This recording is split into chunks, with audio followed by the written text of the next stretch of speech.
അത്യുന്നത ദൈവമായ യഹോവയുടെ നാമത്തിൽ എന്നെ കേൾക്കുന്ന എല്ലാവർക്കും സ്നേഹവന്ദനങ്ങൾ. എസ്കറ്റോളജി അഥവാ ഭാവികാല ശാസ്ത്രത്തിലെ ഒരു പ്രധാന പ്രമേയമാണ് ഇസ്രയേലും ലോകാന്ത്യ സംഭവങ്ങളും. അതിനോടനുബന്ധിച്ചുള്ള ഒരു വിഷയം മാത്രമാണ് ഈ വീഡിയോയിൽ ഞാൻ നിങ്ങളുമായി പങ്കുവയ്ക്കുന്നത്. പ്രധാനമായും വെളിപ്പാട് പുസ്തകം 17-18 അധ്യായങ്ങളിലെ മർമ്മം മഹദിയാം ബാബിലോൺ, വേശ്യകളുടെയും മ്ലേച്ഛതകളുടെയും മാതാവ് എന്ന സ്ത്രീയെക്കുറിച്ചുള്ള പഠനമാണ് ഈ ക്ലാസ്സിൽ നാം നടത്തുന്നത്. ഭാവിയെക്കുറിച്ച് അറിയുക എന്നത് ഏതൊരു മനുഷ്യനെയും പ്രലോഭിപ്പിക്കുന്ന ഒരു കാര്യമാണ്. അത് സ്വന്തം ഭാവിയായാലും, കുടുംബത്തിൻ്റെ ഭാവിയായാലും, രാഷ്ട്രത്തിൻ്റെ ഭാവിയായാലും, ലോകത്തിൻ്റെ ഭാവിയായാലും. സ്വന്തം ഭാവിയും കുടുംബത്തിൻ്റെ ഭാവി അറിയാൻ താല്പര്യമുള്ള മനുഷ്യർ ജ്യോതിഷികളെയും മറ്റു സഹായം തേടുന്നു. രാഷ്ട്രത്തിൻ്റെ ഭാവി അറിയാൻ താല്പര്യമുള്ളവർ രാഷ്ട്രീയ നിരീക്ഷകരുടെ പ്രവചനങ്ങളിലേക്ക് ശ്രദ്ധ തിരിക്കുന്നു. ലോകത്തിൻ്റെ ഭാവി അറിയാൻ താല്പര്യമുള്ളവർ ശാസ്ത്രത്തിൻ്റെ വളർച്ചയിലേക്കും രാഷ്ട്ര നേതാക്കളുടെ പ്രസംഗങ്ങളിലേക്കും ശ്രദ്ധയൂന്നുന്നു. എന്നാൽ ദൈവജനം മാത്രം ഇക്കാര്യങ്ങൾ അറിയുവാൻ സത്യദൈവത്തിൻ്റെ മാറ്റമില്ലാത്ത വചനമായ ബൈബിളിലേക്ക് നോക്കുന്നു. മഹദിയാം ബാബിലോൺ ആരാണ്?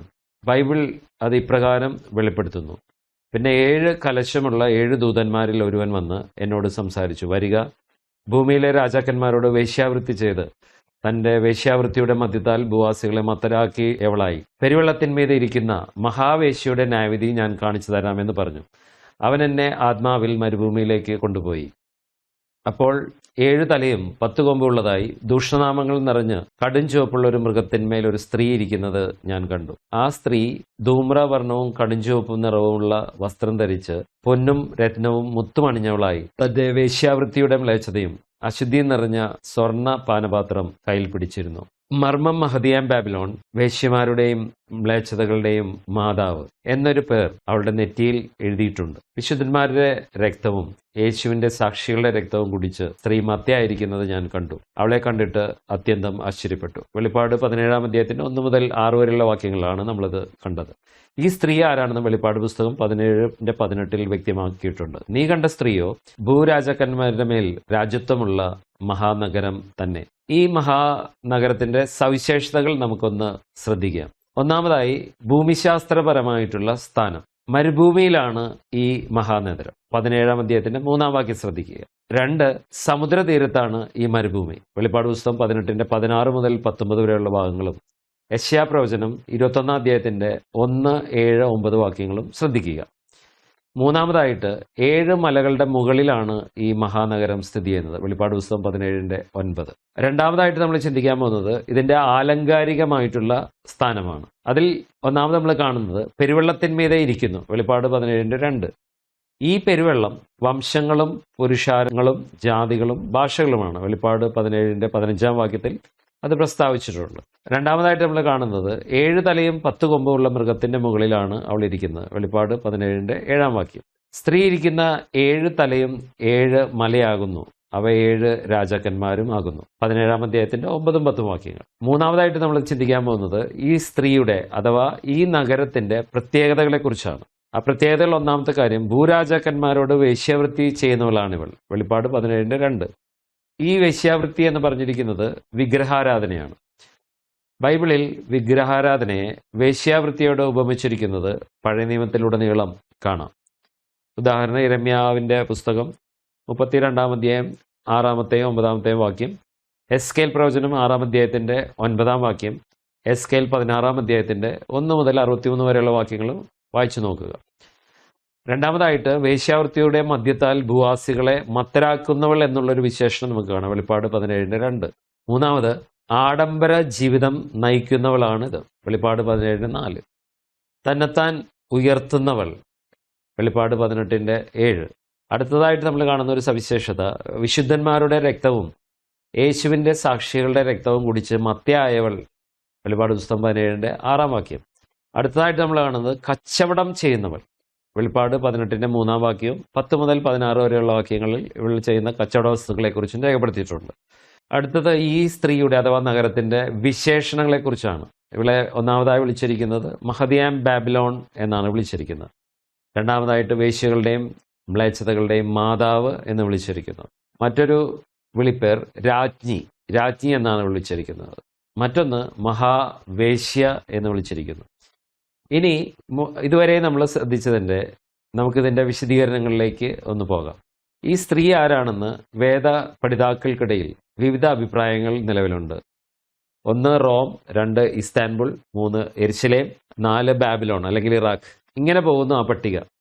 നമ്മൾ ആദ്യമേ പറഞ്ഞ ഭൂമിശാസ്ത്രപരമായ സ്ഥാനം ഈ പട്ടണങ്ങളോടൊന്നും ഒക്കുന്നില്ല. സമുദ്രതീരത്തോട് ചേർന്ന മരുഭൂമിയാണെന്നുള്ളത് വ്യക്തമാണല്ലോ. 7 മലകളുടെ മുകളിലുള്ള റോമാ നഗരം സമുദ്രത്തിന് സമീപമാണെങ്കിലും മരുഭൂമിയല്ല. മറ്റ് പട്ടണങ്ങളുടെയൊക്കെയും കാര്യവും ഇതുപോലെയൊക്കെ തന്നെ. 7 ദൂതന്മാരിൽ ഒരുവൻ വന്ന് ഈ മഹാവേശ്യയാകുന്ന നഗരത്തെ കാണിച്ചു കൊടുക്കുവാൻ വേണ്ടി യോഹന്നാനെ കൊണ്ടുപോകുന്നത് മരുഭൂമിയിലേക്കാണ്. ലോകത്ത് 7 മലമുകളിലുള്ള 75ഓളം പട്ടണങ്ങളുണ്ട്. ഈ കൊച്ചു കേരളത്തിന്റെ തലസ്ഥാനമായ അനന്തപുരി ഉൾപ്പെടെ തിരുവനന്തപുരം സമുദ്രതീരത്താണെങ്കിലും മരുഭൂമിയിലല്ല. എന്നാൽ ഈ 3 കാര്യങ്ങളും അതിൻ്റെ വിശേഷണങ്ങളും സ്വഭാവങ്ങളും എല്ലാം ഒരുപോലെ യോജിക്കുന്ന ഒരു മഹാനഗരമാണ് ഹിജാസ്. മക്ക, മദീന പട്ടണങ്ങളെ ഒരുമിച്ച് ചേർത്ത് വിളിക്കുന്ന പേരാണ് ഹിജാസ്. ഇതിൻ്റെ വടക്ക് വശത്തായി 30 മുതൽ 100 അടി വരെ ഉയരം വരുന്ന ചന്ദ്രക്കലയുടെ ആകൃതിയിലുള്ള മണൽക്കൂനകൾ നിറഞ്ഞ അൻ-നഫൂദ് മരുഭൂമിയും ലോകത്തിലെ ഏറ്റവും നീളം കൂടിയ ഏകദേശം 40 കിലോമീറ്ററോളം വരുന്ന അണമുറിയാത്ത മണൽക്കൂനകൾ അഥവാ ലീനിയർ സാൻഡ് ഡ്യൂൺസ് എന്നറിയപ്പെടുന്ന അറബ് അൽഖാലി അഥവാ എം ടി കോട്ടർ എന്നറിയപ്പെടുന്ന മരുഭൂമി തെക്ക് ഭാഗത്തും കിടക്കുന്നു. ചെങ്കടൽ ഇതിന് അതിരിടുന്നു. കടലിൽ കപ്പലുള്ളവർക്കെല്ലാം തന്റെ ഐശ്വര്യത്താൽ സമ്പത്ത് വർദ്ധിപ്പിച്ച മഹാനഗരം എന്ന് വെളിപ്പാട് പുസ്തകം 18:19 ഈ നഗരത്തെ വിശേഷിപ്പിച്ചിട്ടുണ്ട്. യിരെമ്യാവ് 51-ാം അധ്യായത്തിന്റെ 13-ാം വാക്യത്തിൽ വലിയ വെള്ളങ്ങൾക്കരികെ വസിക്കുന്നവളെന്നും വളരെ നിക്ഷേപങ്ങൾ ഉള്ളവളെന്നും ഈ നഗരത്തെ വിശേഷിപ്പിച്ചിരിക്കുന്നു. ഈ നിക്ഷേപം അഥവാ ഐശ്വര്യം എണ്ണയാണെന്ന് കൂടുതൽ വ്യാഖ്യാന കസർത്ത് നടത്തി സമർത്ഥിക്കേണ്ട കാര്യമില്ലല്ലോ. ഇനി ഇവിടെ ഇരിക്കുന്ന ഈ 7 മലകളെ കുറിച്ച് നോക്കാം. സൗദി അറേബ്യയെ ചുറ്റി 7 പർവ്വത നിരകളുണ്ട്. മക്ക സ്ഥിതി ചെയ്യുന്നത് 7 മലകളുടെ മുകളിലുമായാണ്. 7 പർവ്വത നിരകളിൽ അടങ്ങിയിരിക്കുന്ന ഒന്നാണ് ഈ ഹിജാസ് എന്ന് നമുക്ക് കാണാം. അതിൽ ഒന്നാമതായിട്ട് ജബാൽ കുബ്ബ, 2 ജബാൽ അൽ ഖിന, 3 ജബാൽ ലി അലി, 4 ജബാൽ ജി ഫാൻ, 5 ജബാൽ ജി ജാദ്, 6 ജബാൽ ഖുബൈസ്, 7 ജബാൽ ഹിന്ദി. ഇങ്ങനെ 7 പർവ്വത നിരകളുടെ മുകളിലാണ് ഹിജാസ് സ്ഥിതി ചെയ്യുന്നത്. മാത്രമല്ല 7 കുന്നുകളുടെ മുകളിലാണ് ഇവരിക്കുന്നത്. ആ കുന്നുകൾ ഏതൊക്കെയാണെന്ന് നമുക്ക് നോക്കാം. 1 ജബാൽ അബു സിബ, 2 ജബാൽ സഫ, 3 ജബാൽ മർവ. ഇതാണ് നമുക്ക് സഫ മർവ മലകളുടെ ഇടയിൽ ഇവർ ഹജ്ജ് ചെയ്യുമ്പോൾ കല്ലെറിയാൻ പോകുന്ന പർവ്വതങ്ങളാണ്. 4 ജബാൽ അബു മിൽഹാഹ്, 5 ജബാൽ അബു മായ, 6 ജബാൽ അബു ഹുലായാഹ്, 7 ജബാൽ അബു ഗുസാൻ. മർമ്മം എന്നതുകൊണ്ട് ഇത് കാലങ്ങളായി മറിഞ്ഞിരുന്നു എന്നത് വ്യക്തം. ബാബിലോണും റോമും ഒരിക്കലും മറിഞ്ഞിരുന്ന നഗരങ്ങളല്ല. അതുകൊണ്ട് തന്നെ ആ പട്ടണങ്ങളാകാൻ യാതൊരു സാധ്യതയുമില്ല. എന്നാൽ കാലങ്ങളിലായി ഭാവികാല പഠിതാക്കൾക്ക് മറിഞ്ഞിരുന്ന ഒരു പട്ടണമാണ് മക്ക. ഈ പട്ടണത്തിന്റെ കൂടുതൽ സവിശേഷതകൾ നോക്കാം. ഇതൊരു പട്ടണമാണെങ്കിലും ആലങ്കാരികമായി ഇത് സ്ഥിതി ചെയ്യുന്നത് പെരുവെള്ളത്തിന്മീതെ അഥവാ വംശങ്ങളുടെയും ജനതകളുടെയും ഭാഷകളുടെയും മുകളിലാണ്. ഇത് ഈ പട്ടണത്തിന് ഭൂമിയിലുള്ള പല ഭാഷകൾ സംസാരിക്കുന്ന അസംഖ്യമായ ജനങ്ങളുടെ മേലുള്ള സ്വാധീനത വിളിച്ചറിയിക്കുന്നു. വേശ്യമാരുടെയും മ്ലേച്ഛതകളുടെയും മാതാവ് എന്ന പ്രയോഗം സത്യ ആരാധനയ്ക്ക് എതിരായിട്ടുള്ള സാത്താന്യ ആരാധനയുടെ ഉത്ഭവത്തെക്കുറിച്ച് സൂചിപ്പിക്കുന്നു. ഇവിടെ ഇരിക്കുന്ന 7 മലകൾ മനുഷ്യന്റെ ഉത്ഭവം മുതലുള്ള 7 രാജാക്കന്മാരെയും ആ 7 രാജാക്കന്മാർ 7 സാമ്രാജ്യങ്ങളെയും പ്രതിനിധീകരിക്കുന്നു. അവ ഏതൊക്കെയാണെന്ന് നമുക്ക് നോക്കാം. 1 ഈജിപ്ഷ്യൻ സാമ്രാജ്യം, BC 3100 മുതൽ BC 343 വരെ ഉള്ള കാലയളവിൽ ഉണ്ടായിരുന്ന ഈജിപ്ഷ്യൻ സാമ്രാജ്യമാണ് ഒന്നാമതായിട്ട്. രണ്ടാമത്തത് അസീറിയൻ സാമ്രാജ്യം, BC 1300-നും BC 1265-നും ഇടയ്ക്ക് ഉണ്ടായിരുന്ന സാമ്രാജ്യം അസീറിയൻ സാമ്രാജ്യം. മൂന്നാമത് ബാബേൽ സാമ്രാജ്യം, BC 625 ദാനിയേലിൽ പ്രതിപാദിച്ചിരിക്കുന്നത് നമുക്ക് കാണാൻ സാധിക്കും. നാലാമത്തത് മെദോ പേർഷ്യൻ സാമ്രാജ്യം, BC 538-നും BC 330-നും ഇടയിലുണ്ടായിരുന്നത്. അഞ്ചാമതായിട്ട് യവന സാമ്രാജ്യം BC 332 BC 168 ഇടയ്ക്ക്. ആറാമതായിട്ട് കാണുന്ന റോമൻ സാമ്രാജ്യം BC 168 AD 476 ഇടയ്ക്ക്. അതിൽ വെസ്റ്റേൺ റോമൻ സാമ്രാജ്യവും അതുപോലെ തന്നെ ഈസ്റ്റേൺ റോമൻ സാമ്രാജ്യവുമായി രണ്ടായി പിരിഞ്ഞു എന്ന് നമുക്ക് മനസ്സിലാക്കാൻ കഴിയുന്നുണ്ട്. ബൈബിൾ പ്രകാരവും ലോക ചരിത്ര പ്രകാരമുള്ള 6 സാമ്രാജ്യങ്ങളാണ് പറഞ്ഞത്.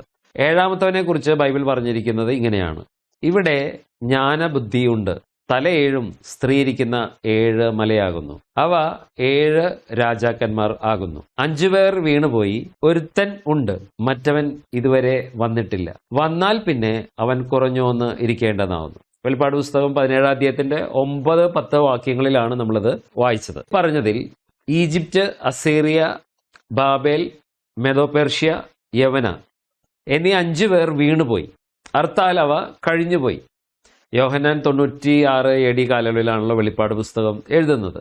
അപ്പോൾ അന്നുള്ള റോമൻ സാമ്രാജ്യത്തെയാണ് ഇപ്പോൾ ഒരുത്തന് ഉണ്ട് എന്ന് പറഞ്ഞതിൻ്റെ ലക്ഷ്യം. മറ്റവൻ ഇതുവരെ വന്നിട്ടില്ല എന്നുള്ളത് വരുവാനിരിക്കുന്ന 7ാമത്തെ സാമ്രാജ്യത്തെ കുറിക്കുന്നു. അതുകൊണ്ട് ഇത് റോമാ സാമ്രാജ്യമല്ലെന്ന് പകൽ പോലെ വ്യക്തം. ചരിത്രപരമായി പരിശോധിക്കുമ്പോൾ റോമാ സാമ്രാജ്യം AD 364 പാശ്ചാത്യ റോമൻ സാമ്രാജ്യം എന്നും പൗരസ്ത്യ റോമൻ സാമ്രാജ്യം എന്നും രണ്ടായി പിരിഞ്ഞു. ഇതിൽ പാശ്ചാത്യ റോമൻ സാമ്രാജ്യം AD 476 വരെയും പൗരസ്ത്യ റോമൻ സാമ്രാജ്യം AD 1453 വരെയും നിലനിന്നിരുന്നു. ഇവയിൽ നിന്നും പിന്നീട് ഉടലെടുത്തത് 10 ഇസ്ലാമിക രാജാക്കന്മാർ അഥവാ ഭരണകൂടങ്ങൾ ആയിരുന്നു എന്ന് കാണാം. ഇതിൻ്റെ വിശദീകരണം ഞാൻ പിന്നാലെ പറയുന്നതാണ്. ദാനിയേൽ പ്രവചനം 7-8 അധ്യായങ്ങളിലെ വിവരണങ്ങളുമായും വെളിപ്പാട് പുസ്തകത്തിലെ 13-ാം അധ്യായത്തിലെ വിവരണങ്ങളുമായും ഇത് ചേർത്ത് പഠിക്കണം. വരുവാനിരിക്കുന്ന 7ാമത്തെ സാമ്രാജ്യം ഇസ്ലാമിക സാമ്രാജ്യം അല്ലെങ്കിൽ ആ മൃഗം ആയിരുന്നു എന്ന് പിന്നാലെ തെളിയിക്കുന്നതാണ്. ഈ സ്ത്രീയുടെ ഏറ്റവും പ്രധാന പ്രത്യേകത അവളുടെ കുലത്തൊഴിലായ വേശ്യാവൃത്തിയാണ്. മ്ലേച്ഛതകളുടെ മാതാവ് എന്ന പ്രയോഗത്തിൽ നിന്ന് ഇവൾക്ക് കുറെ സന്താനങ്ങൾ ഉണ്ടെന്ന് വരുന്നു. ഷീനാർ സമതലത്തിൽ ഉടലെടുത്ത ബാബിലോണിയ മതത്തിന്റെ തുടർച്ചയാണ് ഇന്ന് കാണുന്ന സകല ജാതീയ മതങ്ങളും.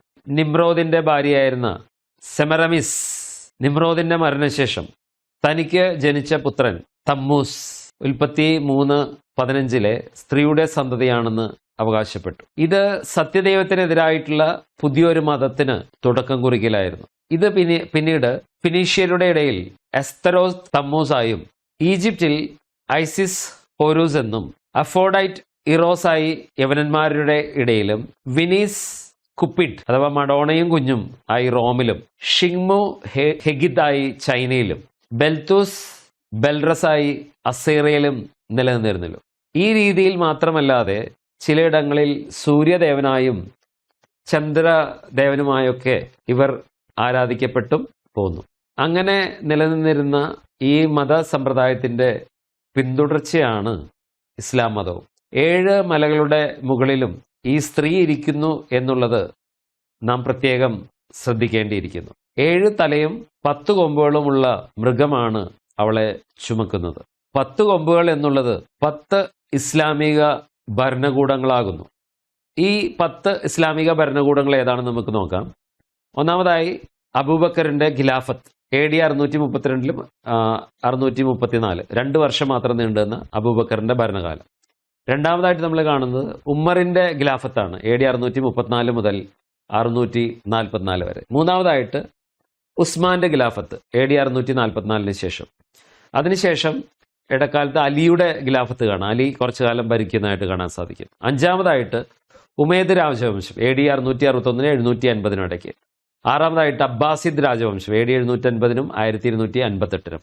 ഏഴാമതായിട്ട് മാമുൽക്ക് സാമ്രാജ്യം AD 1174 മുതൽ 1811 വരെ ഈജിപ്തിൽ നിലനിന്നിരുന്ന സാമ്രാജ്യമാണ്. എട്ടാമതായിട്ട് സഫാവിദ് സാമ്രാജ്യം AD 1502 1722 ഇറാനിലുണ്ടായിരുന്നതാണ്. ഒമ്പതാമതായിട്ട് നമ്മുടെ ഇന്ത്യയിലുണ്ടായിരുന്ന മുഗൾ സാമ്രാജ്യം AD 1567 മുതലുള്ള സാമ്രാജ്യം. പത്താമതായിട്ട് ഓട്ടോമാൻ സാമ്രാജ്യം AD 1301 മുതൽ 1922 വരെ തുർക്കിയിൽ.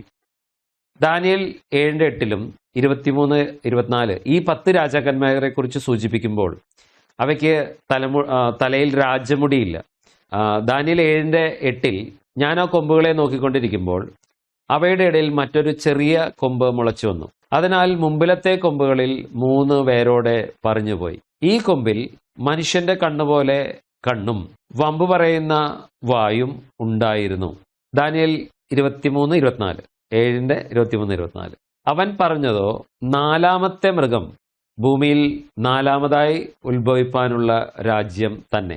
അത് സകല രാജ്യങ്ങളിലും വെച്ച് വ്യത്യാസമുള്ളതായി സർവ്വഭൂമിയെയും തിന്ന് ചവിട്ടി തകർത്ത് കളയും. ഈ രാജ്യത്തു നിന്നുള്ള 10 കൊമ്പുകളോ എഴുന്നേൽപ്പാനിരിക്കുന്ന 10 രാജാക്കന്മാരാകുന്നു. അവരുടെ ശേഷം മറ്റൊരുത്തൻ എഴുന്നേൽക്കും.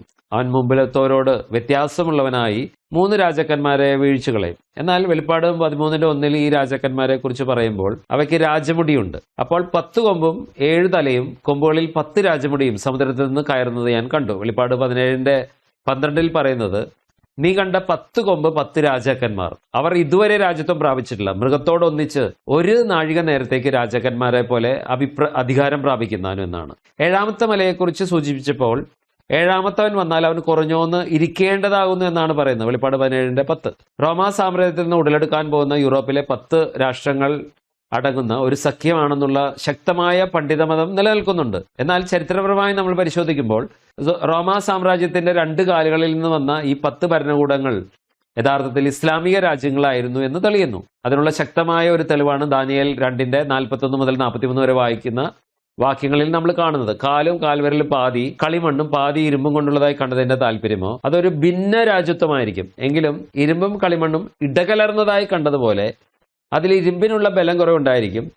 കാൽവിരൽ പാതി ഇരുമ്പും പാതി കളിമണ്ണും കൊണ്ടായിരുന്ന പോലെ രാജ്യത്ത് ഒട്ട് ബലമുള്ളതും ഒട്ട് ഉടഞ്ഞു പോകുന്നതായിരിക്കും. ഇരുമ്പും കളിമണ്ണും ഇടകലർന്നായി കണ്ടതിന്റെ താല്പര്യമോ, അവർ മനുഷ്യബീജത്താൽ തമ്മിൽ ഇടകലരുമെങ്കിലും ഇരുമ്പും കളിമണ്ണും തമ്മിൽ ചേരാതിരിക്കുന്ന പോലെ തമ്മിൽ ചേരുകയില്ല.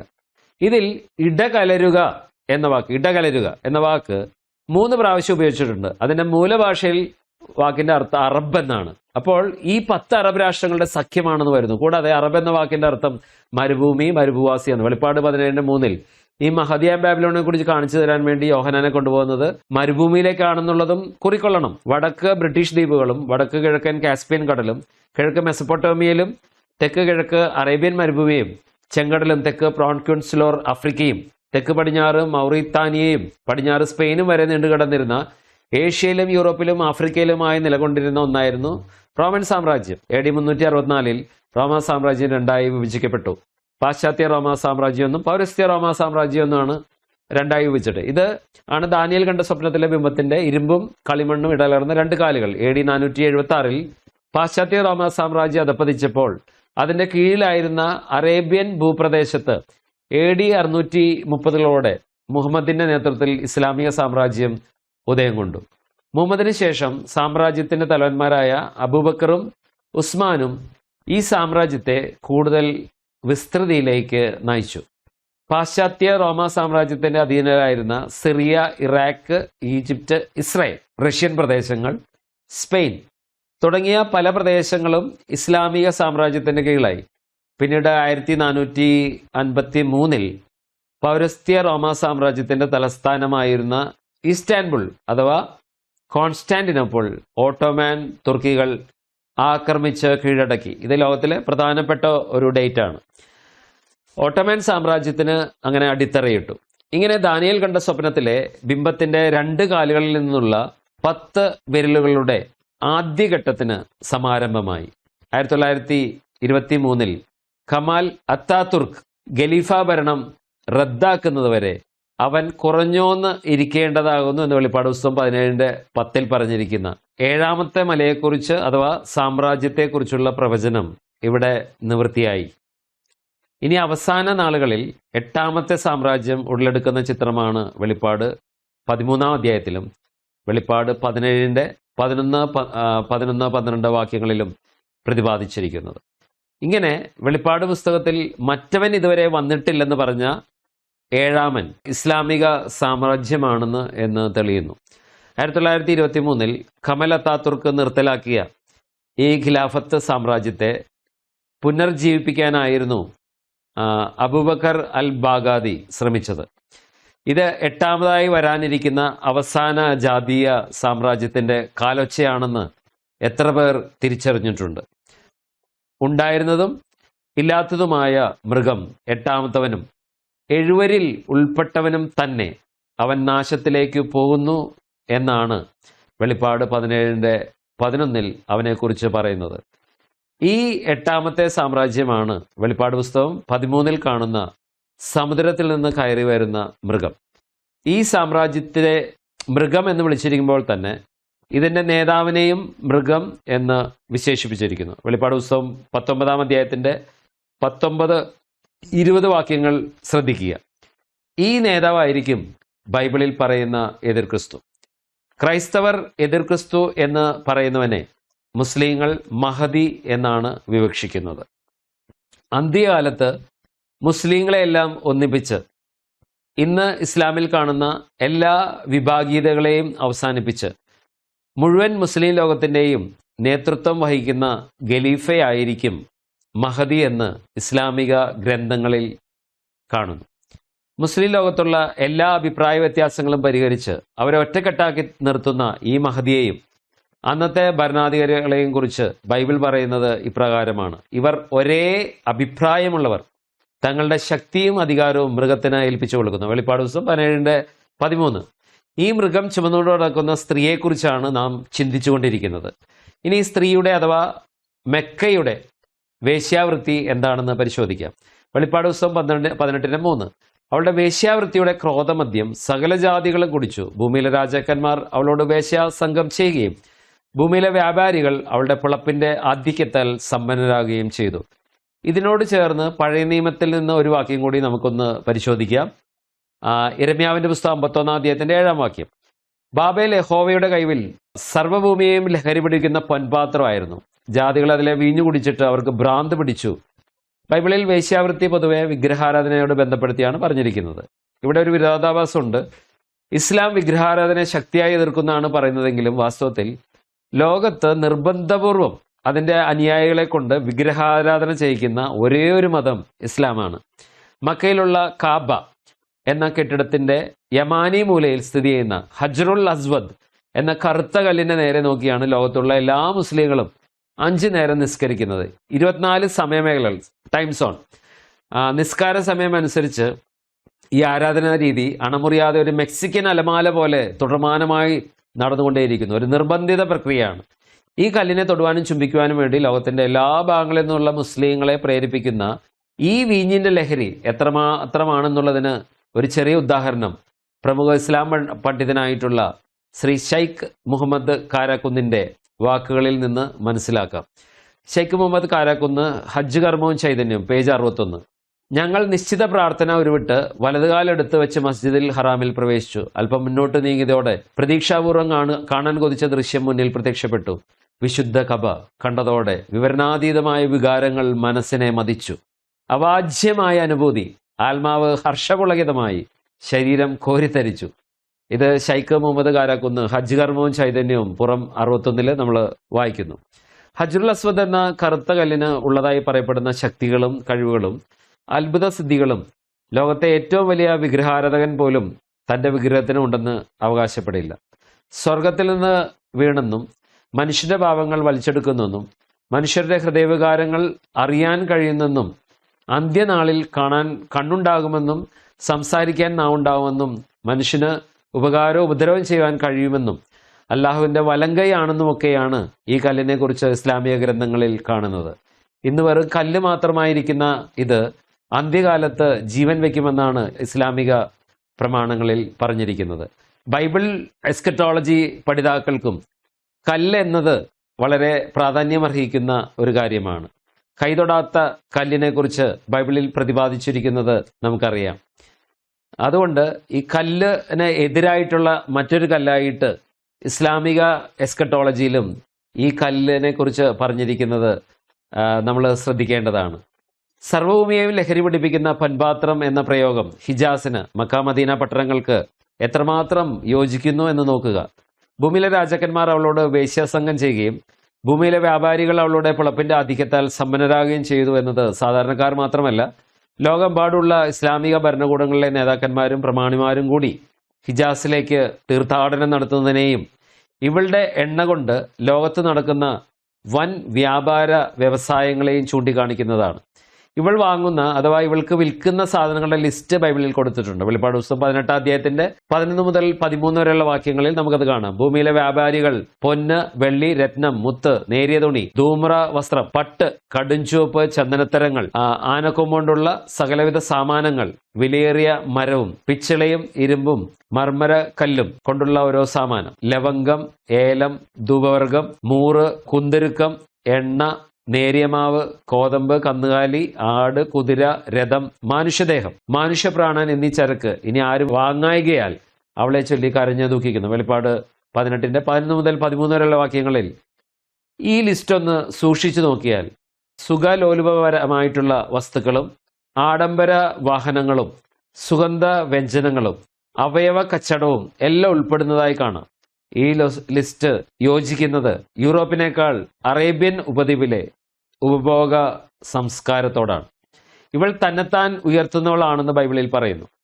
ആ ഉയർത്തൽ എപ്രകാരമാണെന്നും ബൈബിൾ പറഞ്ഞിട്ടുണ്ട്. വെളിപ്പാട് പുസ്തകം 18:7. അവൾ തന്നെത്താൻ മഹത്വപ്പെടുത്തി പുളച്ചെടുത്തോളം അവൾക്ക് പീഡയും ദുഃഖവും കൊടുപ്പിൻ. രാജ്ഞിയായിട്ട് ഞാൻ ഇരിക്കുന്നു, ഞാൻ വിധവയല്ല, ദുഃഖം കാണുകയുമില്ല എന്ന് അവൾ ഹൃദയം കൊണ്ട് പറയുന്നു. യെശയ്യാവ് 47:7 മുതൽ 10 വരെ.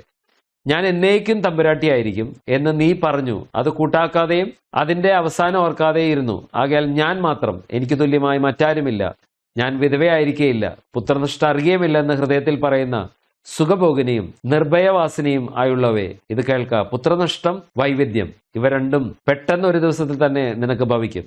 നിന്റെ ക്ഷുദ്രപ്രയോഗങ്ങൾ എത്ര പെരുകിയിരുന്നാലും നിന്റെ ആഭിചാരങ്ങൾ എത്ര അധികമായിരുന്നാലും അവൻ നിനക്ക് നിറപടിയായി ഭവിക്കാതിരിക്കയില്ല. നീ നിന്റെ ദുഷ്ടതയിൽ ആശ്രയിച്ച് ആരും എന്നെ കാണുന്നില്ല എന്ന് പറഞ്ഞുവല്ലോ. നിന്റെ ജ്ഞാനവും നിന്റെ വിദ്യയും നിന്നെ തെറ്റിച്ചു കളഞ്ഞു. ഞാൻ മാത്രം, എനിക്ക് തുല്യമായി മറ്റാരുമില്ല എന്ന് നീ നിന്റെ ഹൃദയത്തിൽ പറഞ്ഞു.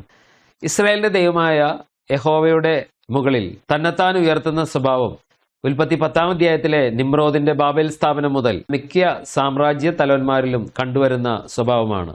ഇത് മിസ്രൈമിലെ ഫറോമാരുടെ സ്വഭാവമായിരുന്നു എന്ന് യെശയ്യാ 31-ാം അധ്യായത്തിന്റെ 3-ാമത്തെ വാക്യത്തിലും, നെബൂഖദ്നേസറിന്റെ സ്വഭാവമായിരുന്നു എന്ന് ദാനിയേൽ 4:30-ലും, സോർ രാജാവിന്റെ സ്വഭാവമായിരുന്നു എന്ന് എസ്കേൽ 28ന്റെ 1-2 വാക്യങ്ങളിലും കാണാം. അവസാനത്തെ സാമ്രാജ്യമായ ഇസ്ലാമിക ഖിലാഫത്തിന്റെയും മുദ്രാവാക്യം അല്ലാഹു അക്ബർ, അല്ലാഹു ഏറ്റവും വലിയവൻ എന്നാണല്ലോ. അതുകൊണ്ട് തന്നെത്താൻ ഉയർത്തുന്ന ഈ പ്രവണത സാത്താന്റെ ആണെന്ന് വ്യക്തം. യെശയ്യാവ് 14:13-14. താൻ വിധവയല്ല എന്നതാണ് ഇവളുടെ ധാർഷ്ട്യം. ദൈവം ഇസ്രായേലിനെ തള്ളിയെന്നും ഇപ്പോൾ ഇസ്രായേൽ വിധവയാണെന്നും അതുകൊണ്ട് രാജ്ഞി സ്ഥാനം തനിക്കാണെന്നുമാണ് ഇവളുടെ അവകാശവാദം.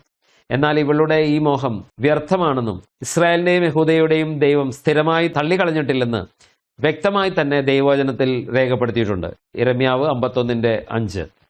ഇസ്രായേലിന്റെയും യഹൂദയുടെയും ദേശങ്ങൾ ഇസ്രായേലിന്റെ പരിശുദ്ധനോടുള്ള അകൃത്യം കൊണ്ടും നിറഞ്ഞിരിക്കുന്നു. എങ്കിലും സൈന്യങ്ങളുടെ യഹോവയായ അവയുടെ ദൈവം അവയെ വിധവമാരായി വിട്ടിട്ടില്ല. യെശയ്യാ 54:6 മുതൽ 8 വരെ ശ്രദ്ധിക്കുക. നിന്റെ സൃഷ്ടാവാകുന്നു നിന്റെ ഭർത്താവ്, സൈന്യങ്ങളുടെ യഹോവ എന്നാകുന്നു അവന്റെ നാമം, ഇസ്രായേലിന്റെ പരിശുദ്ധനാകുന്നു നിന്റെ വീണ്ടെടുപ്പുകാരൻ, സർവ്വഭൂമിയുടെയും ദൈവം എന്ന് അവൻ വിളിക്കപ്പെടുന്നു. ഉപേക്ഷിക്കപ്പെട്ട് മനോവ്യസനത്തിലിരിക്കുന്ന സ്ത്രീയെ എന്ന പോലെ യഹോവ നിന്നെ വിളിച്ചിരിക്കുന്നു. യൗവനത്തിൽ വിവാഹം ചെയ്തിട്ട് തള്ളിക്കളഞ്ഞ ഭാര്യയെ എന്ന പോലെ തന്നെ എന്ന് നിന്റെ ദൈവം അരുളിച്ചെയ്യുന്നു.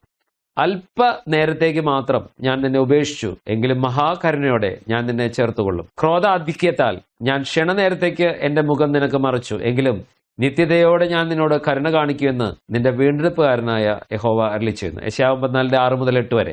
അതുകൊണ്ട് ധാർഷ്ട്യത്തോടെയുള്ള ഇവളുടെ അവകാശവാദങ്ങളും ആരോപണങ്ങളും ഇസ്രായേലിനോടുള്ള അസൂയയിൽ നിന്നും വിദ്വേഷത്തിൽ നിന്നും ഉടലെടുത്തതാണ് എന്ന് കാണാം. വിശുദ്ധന്മാരുടെ രക്തവും യേശുവിന്റെ സാക്ഷികളുടെ രക്തവും കുടിച്ച് മത്തയായവൾ എന്നാണല്ലോ ഇവളെ വിളിച്ചിരിക്കുന്നത്. ഇസ്ലാം ആരംഭം കുറിച്ച കാലം മുതൽ തന്നെ യഹൂദന്മാരെയും ക്രൈസ്തവരെയും ഒരു പ്രത്യേക പകയോടെ കൊന്നൊടുക്കിയിട്ടുണ്ട്. ആദ്യകാലത്ത് മുസ്ലിങ്ങൾക്ക് അഭയം നൽകിയ ബൈസാന്റിയൻ സാമ്രാജ്യത്തെ പിന്നീട് തുടച്ചു നീക്കി. ഏഷ്യ മൈനർ പ്രദേശങ്ങളെയും എന്തിനേറെ യെരുശലേം ദേവാലയം സ്ഥിതി ചെയ്തിരുന്ന നഗരവും ഇവർ കൈവശമാക്കി തങ്ങളുടെ മോസ്ക് നിർമ്മിച്ചിരിക്കുകയാണ്. ഇവർ കൊല ചെയ്യുന്ന രീതി 1-ാം നൂറ്റാണ്ടിൽ തന്നെ വളരെ കൃത്യമായി ബൈബിൾ പ്രവചിച്ചിട്ടുണ്ട്.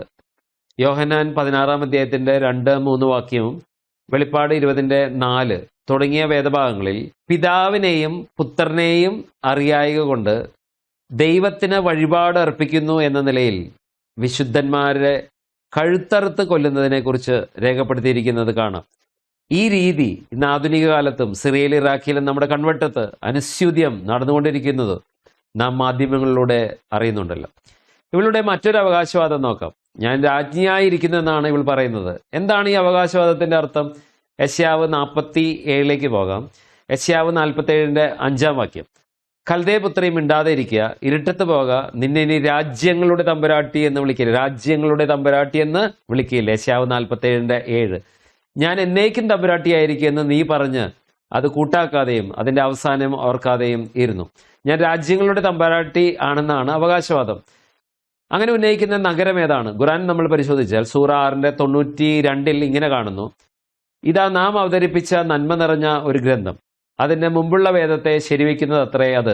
മാതൃനഗരി, അതായത് മക്ക, മാതൃനഗരിയിലും അതിന്റെ ചുറ്റുഭാഗത്തുള്ളവർക്ക് നീ താക്കീത് നൽകാൻ വേണ്ടി ഉള്ളതുമാണ് അത്. ഇതിൽ മാതൃനഗരി എന്നാണ് മക്കയെ വിശേഷിപ്പിച്ചിരിക്കുന്നത്. വീണ്ടും നമ്മൾ നോക്കിയാൽ സൂറ 42-ന്റെ 7-ൽ മാതൃനഗരി എന്നതിന്റെ മൂലഭാഷ ഉമ്മുൽ ഖുറ എന്ന് രേഖപ്പെടുത്തിയിരിക്കുന്നത് കാണാൻ സാധിക്കും. നിനക്ക് നാം അറബി ഭാഷയിലുള്ള ഖുർആൻ ബോധനം നൽകിയിരിക്കുന്നു. ഉമ്മുൽ ഖുറ, അതായത് മക്കയിലുള്ളവർക്കും അതിന്റെ ചുറ്റുമുള്ളവർക്കും നീ താക്കീത് നൽകാൻ വേണ്ടിയും സംശയരഹിതമായ സമ്മേളന ദിവസത്തെ പറ്റി നീ താക്കീത് നൽകാൻ വേണ്ടിയും. സൂറ 42-ന്റെ 7-ൽ ഉമ്മുൽ ഖുറ എന്ന വാക്കിന്റെ അർത്ഥം നഗരങ്ങളുടെ മാതാവ്, mother of cities or queen of cities എന്നാണ്. ലോകത്ത് വേറെ ഒരു നഗരത്തിനും ഇങ്ങനെ ഒരു അവകാശവാദമോ വിശേഷണമോ ഇല്ല. മക്കയുടെ അവകാശവാദത്തെ സഹസ്രാബ്ദങ്ങൾക്ക് മുൻപേ ബൈബിൾ വെളിപ്പെടുത്തിയിരിക്കുന്നത് സൂക്ഷ്മമായി വേദപുസ്തകം പരിശോധിക്കുന്നവരിൽ ഒട്ടും അത്ഭുതം ഉളവാക്കുന്നില്ല. ഇത്രയും വിവരങ്ങളിൽ നിന്ന് മർമ്മം മഹദിയാം ബാബിലോൺ എന്ന സ്ത്രീ ഹിജാസ് എന്ന മക്ക മദീന പട്ടണങ്ങളാണെന്ന് വസ്തുനിഷ്ഠമായി തെളിയുന്നു. വെളിപ്പാട് 17-18 അധ്യായങ്ങളിൽ ഈ സ്ത്രീയുടെ നാശം അഥവാ ന്യായവിധിയാണല്ലോ വെളിപ്പെടുത്തുന്നത്. ഹിജാസ് എങ്ങനെയാണ് നശിപ്പിക്കപ്പെടുന്നത്? ആരാണ് ഇതിനെ നശിപ്പിക്കുന്നത്? നശിപ്പിക്കാനുള്ള കാരണമെന്ത്? വീണ്ടും നമുക്ക് ബൈബിളിലേക്ക് തിരിയാം. യെരമ്യാവ് 51-ന്റെ 11 മുതൽ 13 വരെയുള്ള വാക്യങ്ങളിൽ ഇപ്രകാരം നമ്മൾ വായിക്കുന്നു: അമ്പ് മിനുക്കുവിൻ, പരിച ധരിപ്പിൻ, യഹോവ മേധ്യ രാജാക്കന്മാരുടെ മനസ്സുണർത്തിയിരിക്കുന്നു. ബാബേലിനെ നശിപ്പിപ്പാൻ തക്കവണ്ണം അവന്റെ നിരൂപണം അതിന് വിരോധമായിരിക്കുന്നു. ഇത് യഹോവയുടെ പ്രതികാരം, തന്റെ മന്ദിരത്തിന് വേണ്ടിയുള്ള പ്രതികാരം തന്നെ.